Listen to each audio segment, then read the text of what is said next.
Back in I want to say the late '90s, you and Jim got together and you decided to take some of this writing and have it be the basis for a business.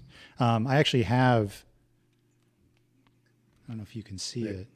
I sure can. Yeah, there she is, Yeah, flagship. but I want to. I forget exactly when this book came out, but I literally bought it as soon as it came out because I wanted to. I wanted to have all this stuff written down, which was a little bit hard to come by back then. For our audience that's just listening, not seeing, what is that? What are you holding up there? Fresh Perspectives for the Modern Drumline, Yeah, by Jim Casella and Murray Gusseck. that was book number one. That's a book number one. Yeah, 1998. Oh, 1998. So this came out in '98. Yeah, that's when we formed Tapspace. I want to say it's 50 or somewhere thereabouts, but maybe I'm. How did the whole Tapspace idea happen? It's a funny story. One of the reasons it's funny is because Jim and I have the opposite memory of how it happened. What I remember is Jim and I were living together. He had bought a house in South San Jose, and I was living in the North Bay, like just south of San Francisco. And I don't remember if it was because of the Vanguard thing that we were going to be embarking on in '96 or some other reason, but I moved in with them, and then we became roommates. And we lived in the same house for a couple, 2-3 years or something like that. And one day, Jim walked into the living room where I was and just kind of said, I've been thinking about starting a publishing company, just to sort of be a vehicle for some of our stuff. Would you want to start a publishing company with me? And I thought about it for about a half a second and said, yeah, sure. That sounds cool. Let's call it Tapspace. Tapspace was it was like an inside word in the Vanguard, and it obviously means the space between the tap and the roll, and a couple other miscellaneous meanings in there as well. And so we were like, that's a cool name. Okay, good. He has the exact opposite memory. He remembers sitting in the living room and me coming in and saying, hey, would you want to start a publishing company? Yeah, let's call it Tapspace. Like, I don't know who's right. I mean, my memory is just like that. It's just full of Swiss cheese. But so, it was kind of started on a whim, and we just said, okay, well, what do we have here? We had both worked at Apple for a short time. This was pre-Steve Jobs' return. This was back in the Gil Amelio days when the company wasn't doing so hot. But we had some tech knowledge. We had some software. Jim took it upon himself to start making a website. We went and got our business license in San Jose. I started working on that book, laying it out. We used Quark Express way back then. And and then the rest just kind of happened. There was no business plan. It was not like, yeah, we want to get rich on this, or, we didn't think it was going to be anything but just, hey, we know there's some desire for some of what we're doing writing wise. So let's create a publishing company and let's make it happen. So, we had this, 1998 website where there's no ordering, there's no credit card retail or anything like that. No point of sale. It was, download this form, fill it out with your credit card information, fax that to this fax number, and then we will fulfill your order, and it just started like that. Even that was cutting edge technology. Oh, yeah, like yeah, downloading for sure. a form. Wow. Yeah, I suppose so. I remember we had gotten a special mobile phone, which was also kind of a new thing at this time. And so I had this ancient Nokia telephone, the one where you could play Snake on it, and I had that, and that was the Tapspace bat phone, right? So when that rang, that was a customer. It was like, hello. It just kind of transitioned from there, and eventually we got into heavy into concert percussion music, and that's kind of now our bread and butter. Do you have any advice for? Because a lot of kids these days want to make a living, in this activity and doing this, whether it be teaching and composing and And even like there's been a lot of innovation or proliferation, I would say, these days of people selling their work for other schools to perform without actually being there. Having had a business that you guys started over 20 years ago and it's still going, do you have any advice for younger people who want to try to figure out a way to either start a business or just even make a sensible living, but stay within the activity? Yeah. Well, that is a tough one because it's hard to imagine doing that any other time than the way it happened for us, which was sort of on a whim and really with very low expectations. It was a hobby. We did not start it with the intent of making a living. We started it just as, a way to sell some stuff, maybe make a little bit of money, but mostly just to have some stuff and published. And we walked at it for years and years and years. We didn't take a cent from it for a long time. All the money went back into the business. I mean, I think the first year we started taking any amount of money, other than we would take royalties the same way an author would take royalties in, a publishing company.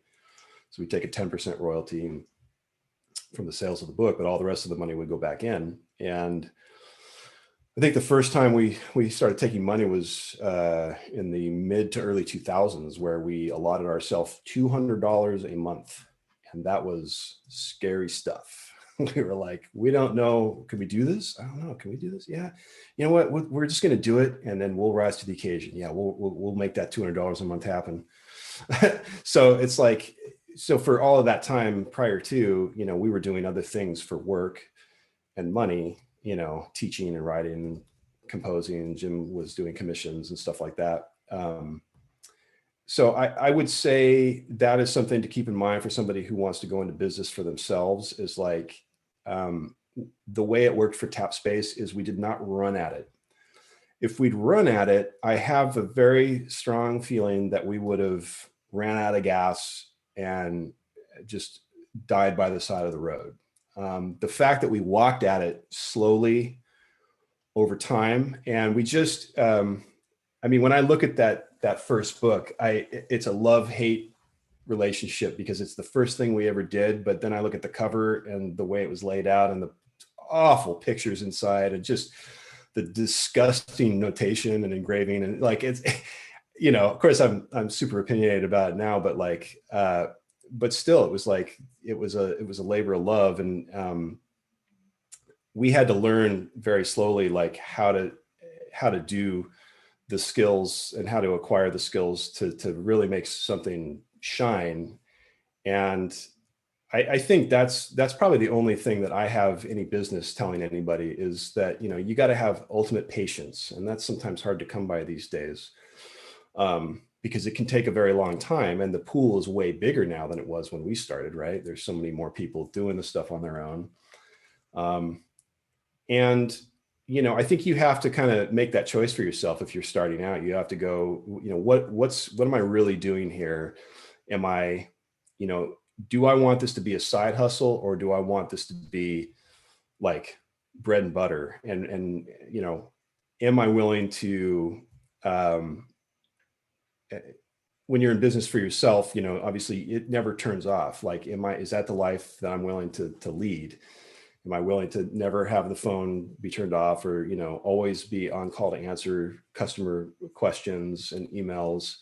Do I have that patience? Also, do I have, I guess, the skills, but maybe more importantly, the discipline to do something really great, like, or to make it really shine so that it does stand out? Because mediocrity is everywhere.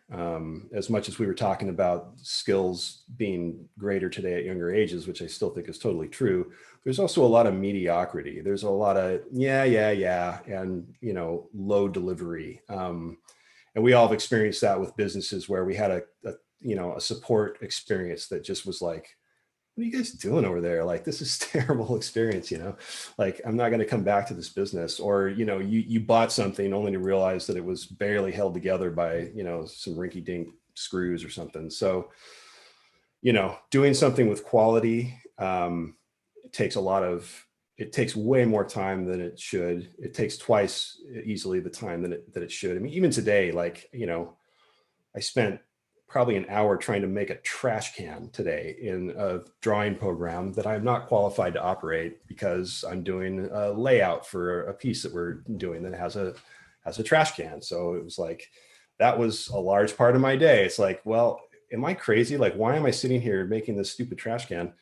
It's like, because I want the thing, when somebody pulls it out of the box that is sent in and they open up to that page, I want it to be like, wow, what a cool diagram, like, I understand exactly what this piece needs to be because it's all right there in front of me. Like, I want it to work out of the box, and, that kind of attention to detail and just seeing the thing all the way through, so that like the total experience, like the product is great, is the best you can offer. And the after the sale experience, the support, and the the way you talk about other people, or your peers in the business, and the way you interact with people, how disciplined are you about being an adult online, on social media? Like, do you get into tips all the time? If you do, good luck. It's like, and a lot of people use that now as vetting process. And so, yeah, long-winded answer. Sorry.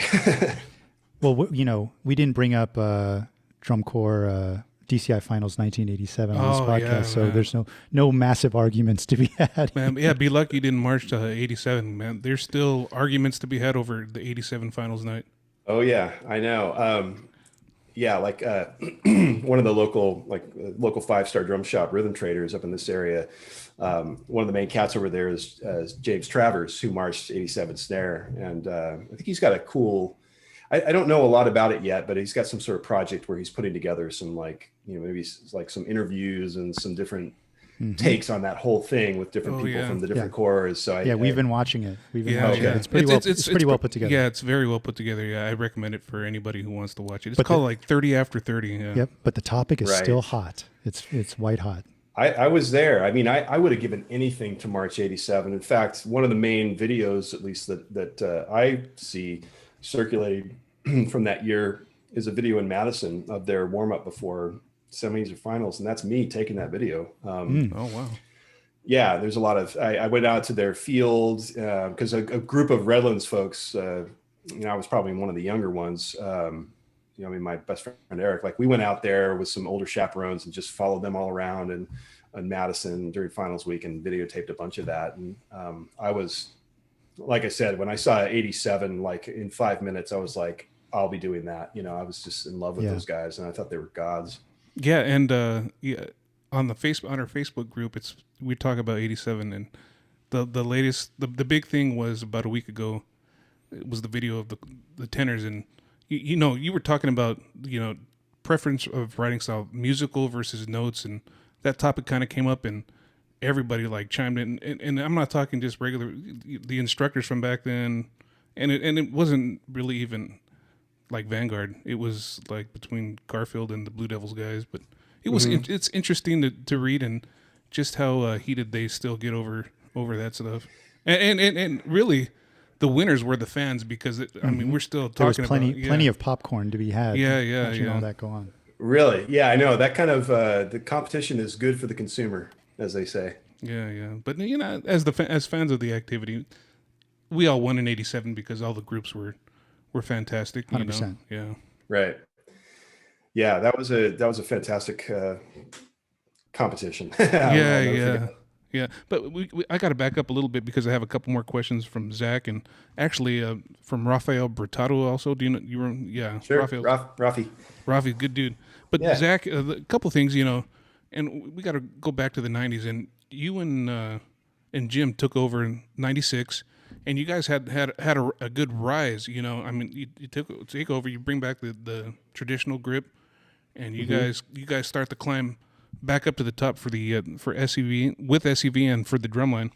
But Zach wanted to know, he's curious to know what you think about you and Casella teaching the A Corps at such a young age when you look back at it now.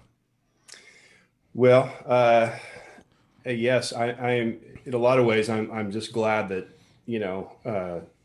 worse things didn't happen. Like just knowing where I was as a person in those years.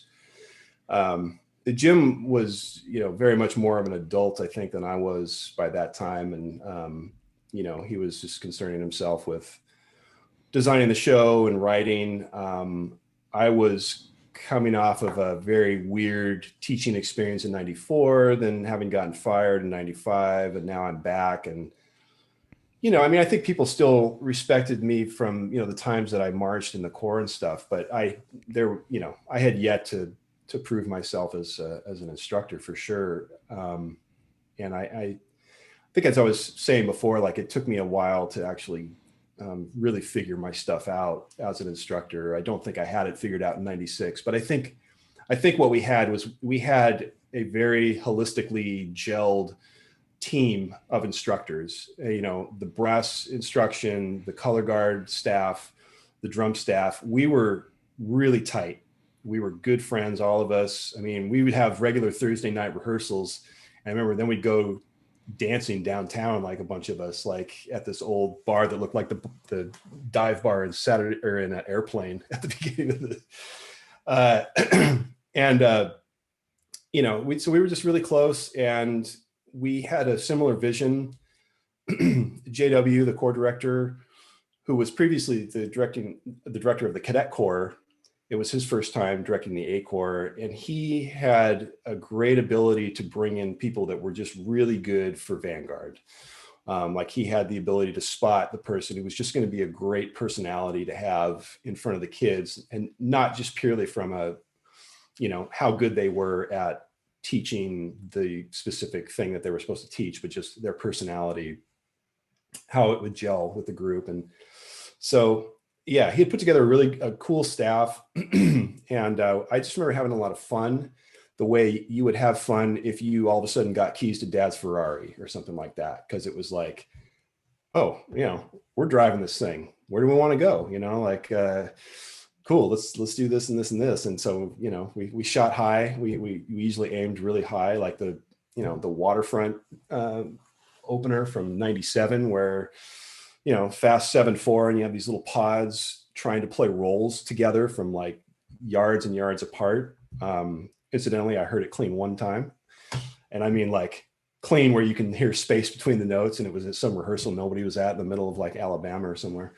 But I was just like one guy standing on the steps going, yes, there it is. Yep, that's what it's about. Yeah, exactly. But we had a group of members who were, some of them had come from the previous years and had some rough, sort of a rough go with a lot of, there's a lot of weirdness surrounding the organization in some of those middle years. So we felt we had to kind of be a little bit of a healing thing. We had to kind of get people back on track of like, let's do some quality stuff. Let's make some quality music. We're going to, and the staff, I think, we, whatever our limitations were, we went at it hard. Like we were fully vested, we were on 100%, 24/7, just wanting to make sure that everything was as good as it could be, just sort of had that kind of nice little vibe to it. And Jim was, by the time we started putting pieces together on the field and stuff, like people were really starting to take notice of Jim's writing, just being like, wow, what is this?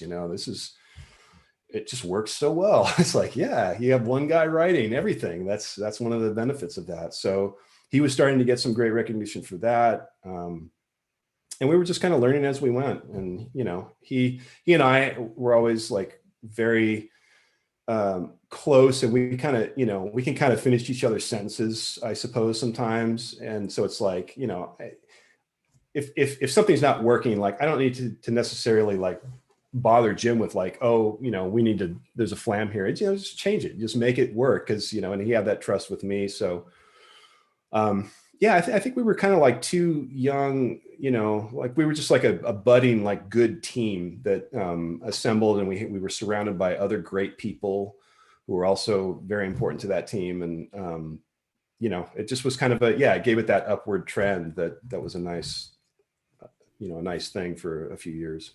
Yeah, Jim taught at Blue Devils my age out year, the year before that in 95. That's right. It taught the bass drummers, right? Yep. What I remember was, he was a really great guy and so much more than just a bass tech.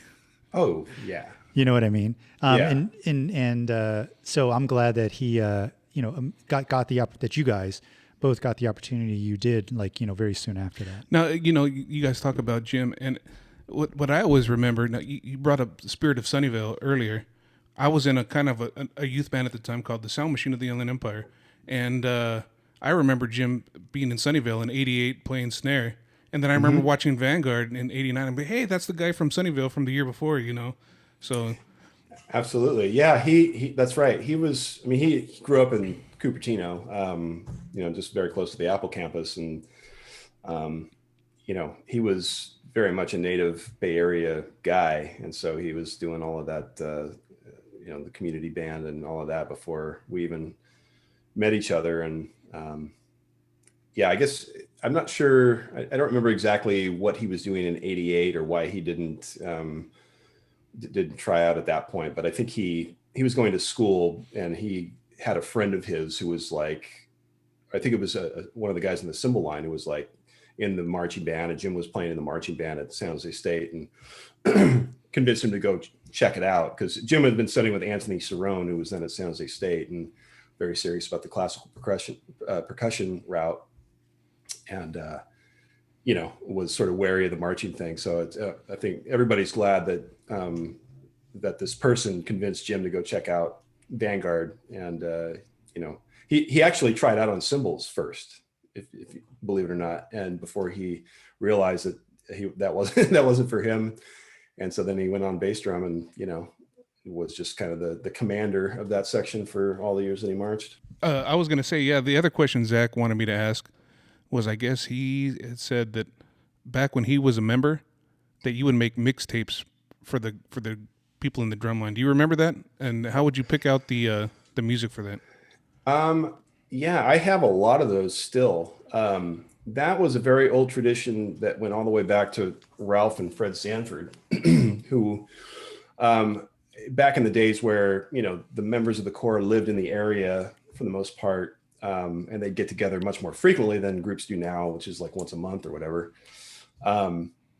People were just around and they were hanging out more, and it made it very easy to get a rapport. These are the guys you're partying with and suffering with in rehearsals and doing all the things with, right? And so they would have these sessions where they'd either listen to music or they'd play, or they'd get together and they just like, instead of playing battery drums, it's just like, okay, congas over here, shaker over there. Here's a bell, let's just play some stuff, and just making music of a different nature. And fast forward to when I was in high school, our instructor, who was that timpanist in Vanguard, he made us a mixtape. And so through his mixtapes, and he would do the coolest thing, which you'd have a hard time doing these days because of all the, how nervous everybody is about, instructors being, alone with kids or whatever. But basically, like before, on show days, the drumline would meet at McDonald's at like 6 a.m. in the morning and just chow down on a bunch of delicious McDonald's stuff. And then we go over to the band room and lie in the dark. And Greg would put on the tape, is what we called it. And it started with the Appalachian Spring Suite, Aaron Copland. And then it went into some fusion music where Vinnie Colaiuta was playing at drums. And then he'd play Mars from the whole suite. And then it went into some Gadd stuff. And it was just like this cornucopia of orchestral and funk and Tower of Power and music that, a bunch of white bread kids from Redlands just never would have heard otherwise. And like those were some of the best times of my life, is just sitting in the dark, just listening to quality music. And that left a big mark on me. And so when Jim and I started in '96, we started doing that, and we would just kind of, I think we traded off a little bit. But I just made a bunch of tapes based on stuff that I was listening to. And it was just, I think that is one of my, my best qualities, is the amount of different types of music that I'm into, and also the circle of friends that I've collected over the years that hit me to other cool music. So I've always been like really listening to stuff from all over the world. You know, I think we have a mutual friend in David Flores. Yes, yeah, I marched with David VK in '93. One of my best friends. I Yeah, mean, he's a good dude. we have an anniversary actually. Like that's how close we are. Our anniversary is Easter Sunday of '95 because we were both playing in San Jose State's Latin Jazz Ensemble. And for some reason we were rehearsing on Easter. I think we had a gig coming up, and we were in the parking lot of Jack in the Box, and he was playing me this music that I had never before heard in my life, which was a bunch of Senegalese drummers, the master drummer named Doudou Ndiaye Rose, and it's on the World Music label, and you can find it. Doudou is how he spells it. I actually know exactly who you're talking about because when I was in VK in '94, Float and Rennick were there, and Rennick actually wrote a bass cadence based on, I want to say it's called the Rose Rhythm or something like that. Really? Yeah, I don't know. Okay. Does that tune sound familiar? The Rose Rhythm. Well, it's all kind of goes together. I mean, what year was that? It was '94.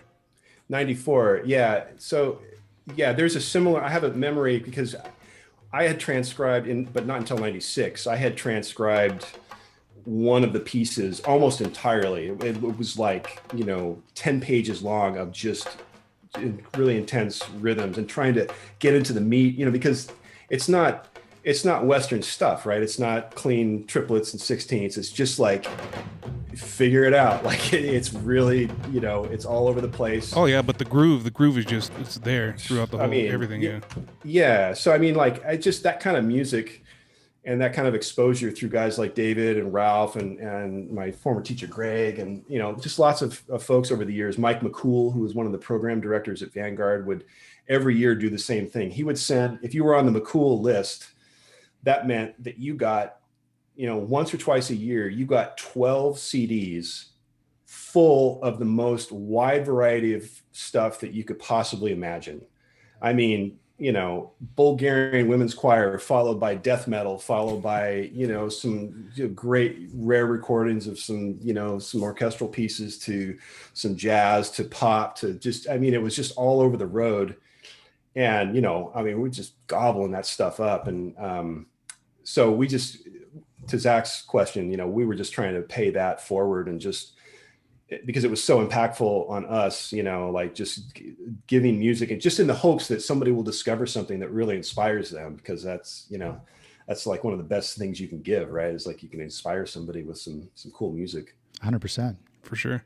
And now, Raphael, he wanted me to ask you, he says, what is your favorite piece of music you've written, drum corps related or non-drum corps related? Either or, yeah.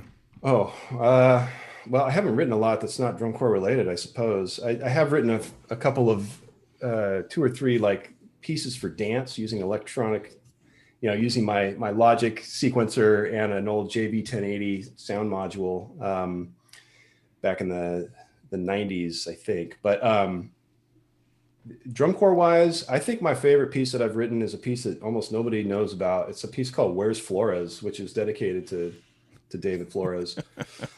And it's an inside joke, but I had been to Ghana, and I had gotten a commission to write for from BYU University. I'd been commissioned to write a piece, and that's what came out. And it was a lot of 6/8 mixed with some duple stuff, and there's a lot of metric modulation, and it just has I think to me it has like a lot of African flavor. It's not like Afro-Cuban or Brazilian. It's just got that kind of little older school sounding, just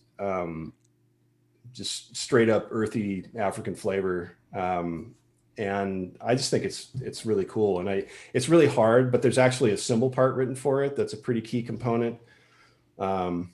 And I think it just, maybe people check it out and they just go, man, what is this? And then they go on to something that's a little bit more pedestrian or something. But. Yeah, and he only had a couple more questions. He was like, what was your favorite line to teach? And he says, why was it 1997?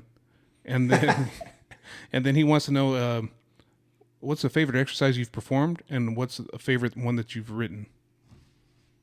Perform. I don't even remember performing at this point. Like probably performing an exercise would be I mean, it probably would be one of my own, just because if I know myself, and I just remember how, like, I would just be blushing, playing this thing in front of a group of people because I had the opportunity to do so that was afforded me by the staff. Favorite exercise to have written, maybe Schlitz and Giggles, let's say. That one just has a fun groove, and it's not that hard. And then the other part of the question was like favorite year to teach. Yeah. Do you have a favorite line? Probably, if I had to say, it would be 03. I mean, and it's not by a huge margin. There was so many good lines in the 90s that we taught, and in the late aughts, there were some really great groups of folks that, I just were it's tough because you see the same kids or members, shall we say, year after year. They have different faces, but like the hearts are the same. The desires to be great are the same. And through no fault of their own, sometimes they join in years where the staff and the adults have it together. And sometimes they join in years where they don't.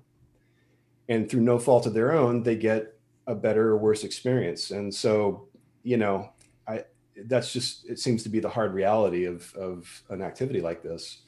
And I'm sure sports, teams deal with the same thing, and acting companies and stuff. But 03 was special for me because I got Rick, the director, to let me impose a move-in.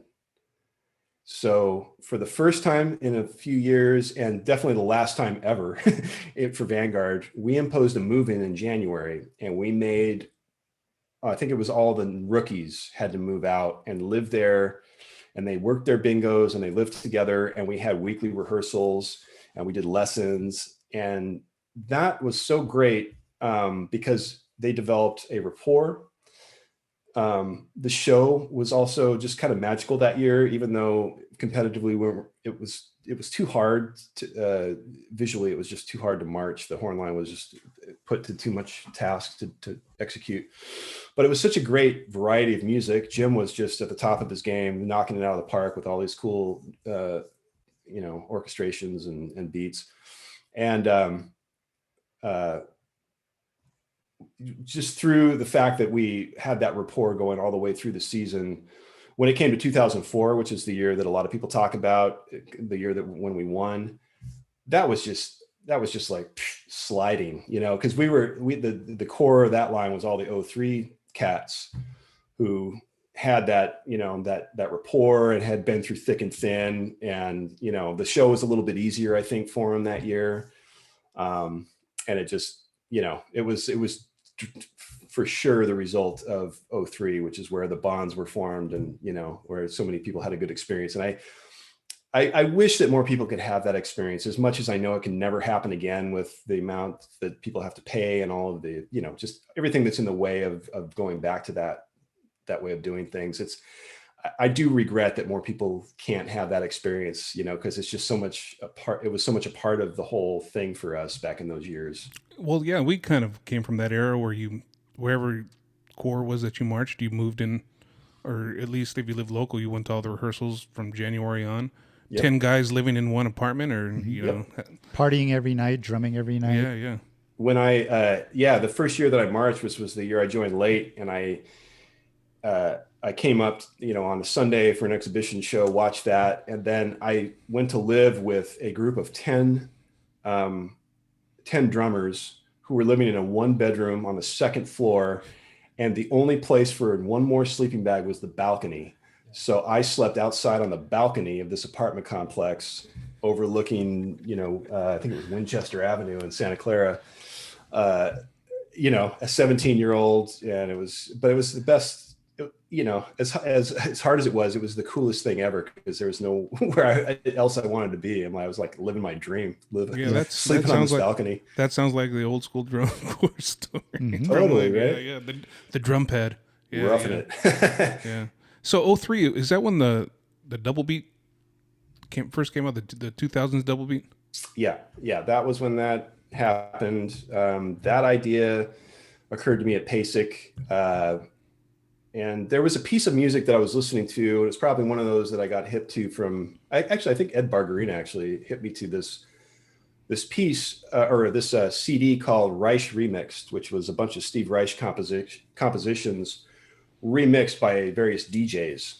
And there was one cut on there called, the piece is called Drumming. So that's what the cut was called, but it sounds very different than the original piece, obviously being a remix with electronic drums and stuff.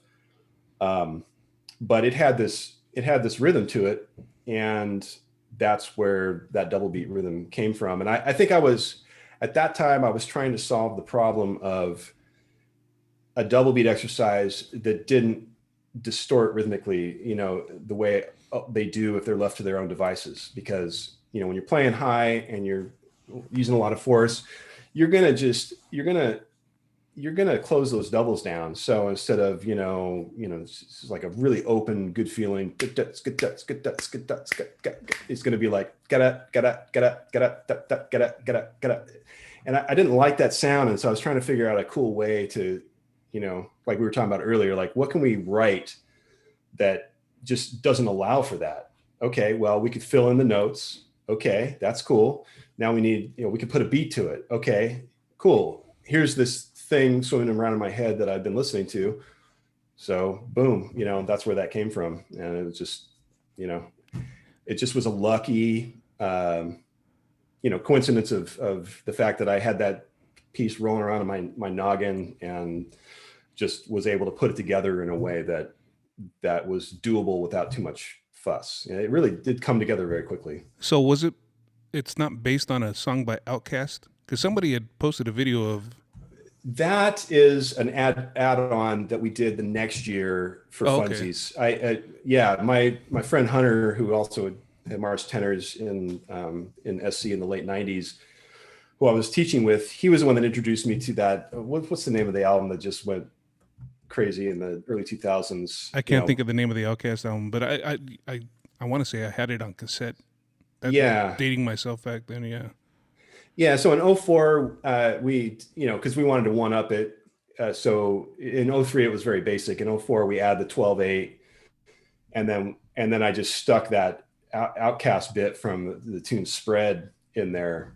And that's where that came from. I'll let you know the name of that album right now. Spread by Outkast from the Speaker Box / the Love Below album. The Love Below, I think, that's the right, one that kind of resonates. It was a double album. Yeah, that's right. Right. But it's like when you said it, I could picture the album cover in my head, but I just couldn't think of the name. But I never knew that until a couple months ago. The page called Drumline Archives posted a video of the double beat overlaid over the overspread, and it's like, wow, it fit perfect. Yeah. It was just a fun little thing to do, and I didn't know how many people would recognize it, but it's pretty recognizable once you hear it. But it's actually funny. Like back then, somebody doing that wasn't necessarily how you would write an exercise, or something that you would put in an exercise. And these days, it's become almost like the method for writing a lot of really interesting exercises that become iconic. I know Roger writes to tunes a lot, and they end up being these great exercises. And then, somebody years later, lays the original track over, and you're like, oh, that's where that came from. Because, when you write like that, sometimes it's just things emerge that are just special, about the way it feels or something like that, in a way that maybe wouldn't have happened if you would have just thought about it in more like I need an exercise to work on this kind of thing. Yeah, I suppose that's true. I mean, and I think it's always good to give credit where credit's due. I don't think I've ever tried to take credit for that stuff without relaying that it's based on this idea or that idea, because there's nothing wrong with that. I mean, that's how we learn, and we borrow and steal from other composers all the time. and not that you always just need to preface everything with, you know, so-and-so taught me this, because, you know, we've all, you know, we all disseminate information we got from other sources. You know, you internalize it, you assimilate it, and it comes out with your particular voice, if you're lucky, you know. But I like doing things that way because there's a mental process and a transcription process. I mean, I did a lot of transcribing when I was younger, of, you know, when I was teaching like groups that were competing at winter competitions. A lot of time, like the first group that I taught really was a high school group from Gilroy, California, and there was no drum line. And that was by design. Like, we just wanted to do some cool music. So we, you know, I would transcribe like hard stuff like Chick Corea, Zappa, Pat Metheny, and I would do it all by ear. And this was this was CDs. I didn't have a transcribe app or anything that would slow down without pitch bending. So it was just rewind, rewind, rewind. My theory sucks, so I can't pick out chords, but I can pick out notes. So I would piecemeal the thing together, and I was good rhythmically, so I could get that part of it.